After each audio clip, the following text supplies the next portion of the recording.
Hi friends, welcome to Anu's kitchen. ఈరోజు సొరకాయ పప్పు తయారు చేసే విధాన్ని ఒక 10 minutesలో సొరకాయ పప్పు తయారు చేసుకోవచ్చు. అది ఎలా చూసేద్దాం. ఇక్కడ సొరకాయ అనేది నేను ఒక హాఫ్ తీసుకున్నాను. చెక్కు తీసేసుకొని దాన్ని క్లీన్ చేసేసుకొని ఈ విధంగా మీడియం సైజుగా తీసుకోవాలి. 1 కప్ అనేది పప్పు యాడ్ చేస్తున్నాను. ఈ పప్పు అనేది ఒక 4 సార్లు వరకు ఈ విధంగా ప్రెస్ చేస్తూ కూడా వెంటనే ఒక టమాటా పీసెస్, సొరకాయలు ఒక హాఫ్ సొరకాయ అనేది ఈ విధంగా పీసెస్ కట్ చేసుకొని, ఒక ఉల్లిపాయ ఇవి కూడా దీంట్లోనే యాడ్ చేయాలి. ఏ కప్పుతో అయితే మనం పప్పు తీసుకున్నామో సేమ్ కప్పుతోనే 3 cups వాటర్ యాడ్ చేస్తున్నాను.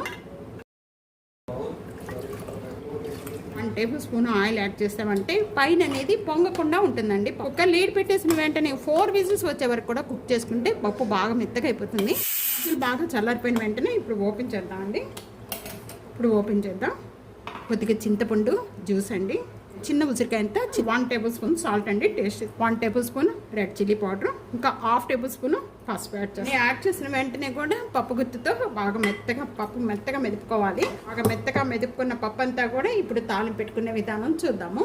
పప్పు తాలింపు పెట్టుకోవడానికి నేను ఇక్కడ ప్యాన్లో 2 tablespoon ఆయిల్ యాడ్ చేస్తున్నాను, 1 tablespoon గీ యాడ్ చేస్తున్నాను. పోయిన వెంటనే కూడా వెల్లుల్లిపాయ రెబ్బలు ఒక 5 లేక 6 విధంగానే కొద్దిగా 2 ఎండుమిర్చి, ఇక్కడ 1/2 tablespoon జీరా, 1/2 tablespoon ఆవాలు అండి. ఏ పప్పులో అయినా కూడా మెంతులు కొద్దిగా వేసుకుంటే చాలా అంటే చాలా టేస్ట్గా ఉంటుందండి. ఇక్కడ 1/4 tablespoon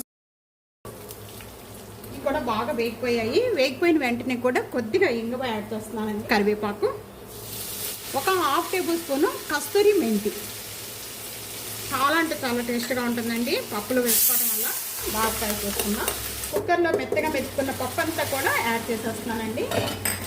యాడ్ చేసిన వెంటనే కూడా మూత పెట్టేసుకోవాలి. మూత పెట్టుకోవడం వల్ల ఆ పప్పులో ఉన్నంత మంచి స్మెల్ అనేది బయటికి పోకుండా మరింత టేస్ట్ వస్తుందండి. ఇప్పుడు ఓపెన్ చేద్దాం. వాటర్ యాడ్ చేసేసుకొని ఈ కుక్కర్లో ఉన్నదంతా కూడా వాటర్ ఇప్పుడు దీంట్లో యాడ్ చేసేసుకున్నాం. ఈ విధంగా చేసుకుంటే చాలా బాగుంటుందండి. చూస్తున్నారు కదా, ఈ విధంగా ఉండాలి. సొరకాయ పప్పు రెడీ అయిపోయిందండి.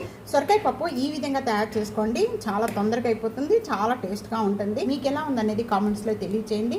వీడియో నచ్చితే కనుక అనూస్ కిచెన్ సబ్స్క్రైబ్ చేసుకోండి. అలాగే సబ్స్క్రైబ్ చేసుకోవడం అస్సలు మర్చిపోవద్దు. Thank you for watching.